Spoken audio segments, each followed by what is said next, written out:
Hey guys, so last week I taught you guys how to multiply binomials using the FOIL method.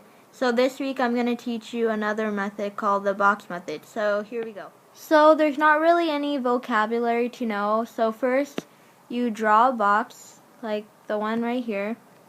And then what you do is take one polynomial, so n minus 1, and then put it across the top or to the side. So n minus 1.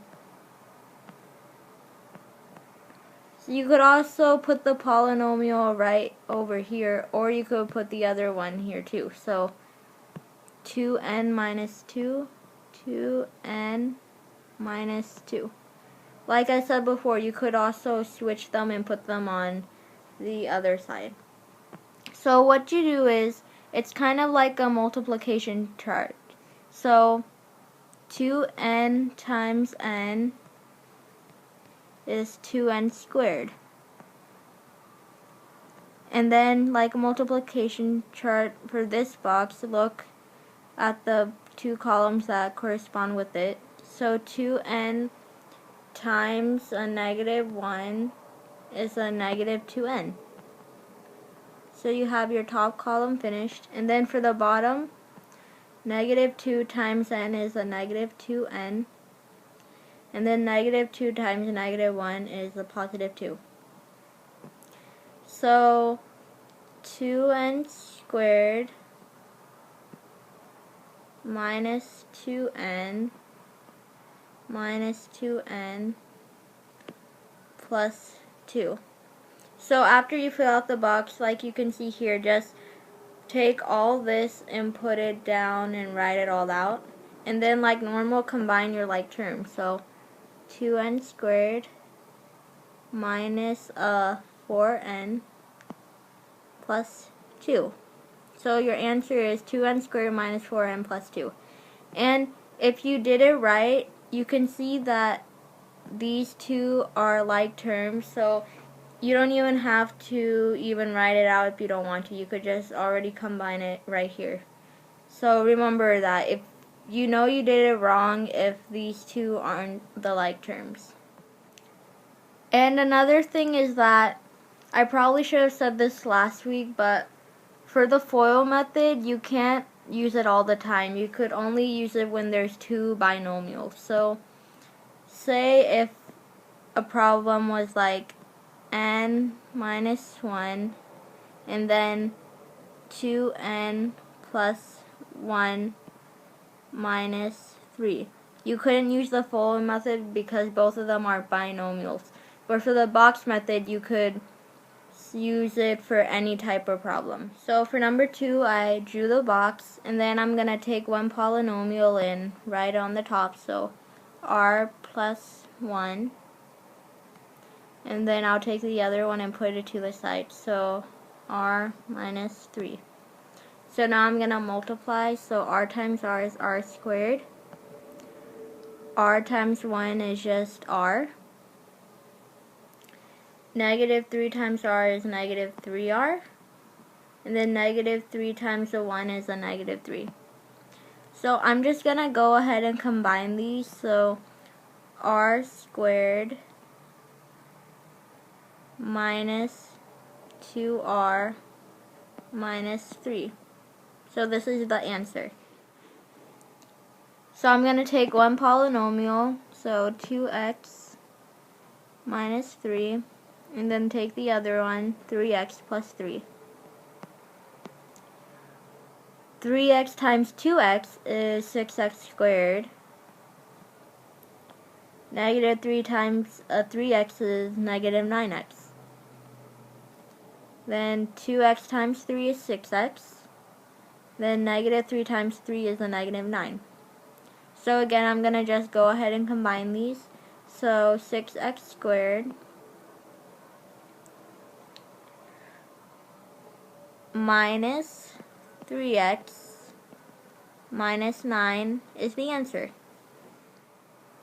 So I'm going to go ahead and show you how to multiply a trinomial by a binomial. So for this one, you have to have the trinomial on top because there are 3 spaces on the top. So 6a squared minus a plus 2.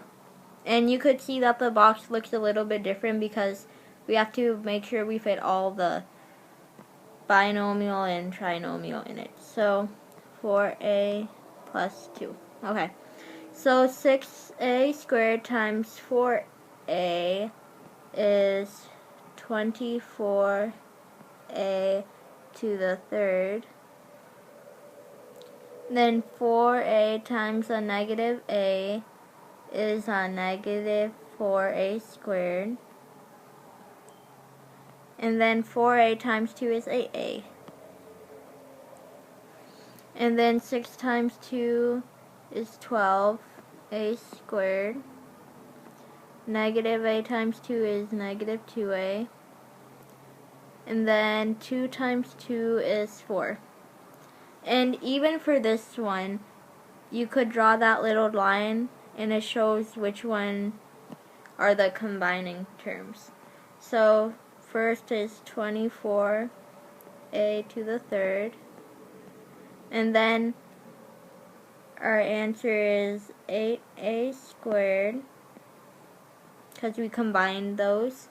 And then it's 6a plus 4. So the answer is kind of big, but after multiplying it all out, this is our answer. So I just want to do one problem on it so you guys know how to do it if it ever comes up.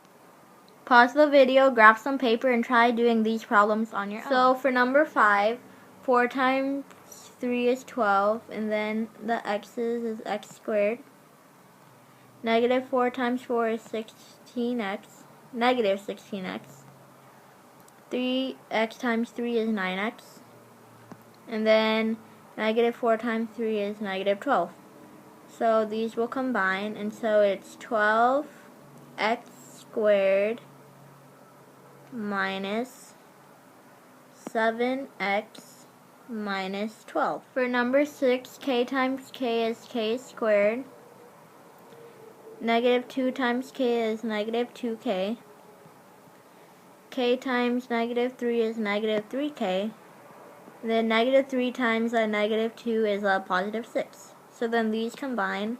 So you get k squared minus 5x, or k, I'm sorry, plus 6. Now try solving these problems on your own. So 2n times n squared is 2n to the third. 6n times 2n is 12n squared. Negative 4 times 2n is a negative 8n. N squared times a negative 4 is negative 4n squared. 6n times negative 4 is negative 24n. And then negative 4 times a negative 4 is a positive 16. And then these terms combine. So 2n to the third plus 8n squared minus 32n plus 16 is the answer. And for the last problem, 4p minus 1, 4p minus 1. So 4p times 4p is a positive 16p squared. Then negative 1 times 4p is a negative 4p. 4p times a negative 1 is a negative 4p. Then negative 1 times a negative 1 is a positive 1. So then our answer is 16p squared minus 8p plus 1. I really hope you got all those questions right. So that's basically it. If you like this video, please give it a thumbs up, and also watch my other video about using the FOIL method, because you could use both and some teachers like it if you know both, so make sure to go watch that. And subscribe if you're not already, and follow my Twitter if you're not already, and remember that I make videos every Saturday to Sunday. It's one of those days. This week it was Saturday. But yeah, thanks for watching.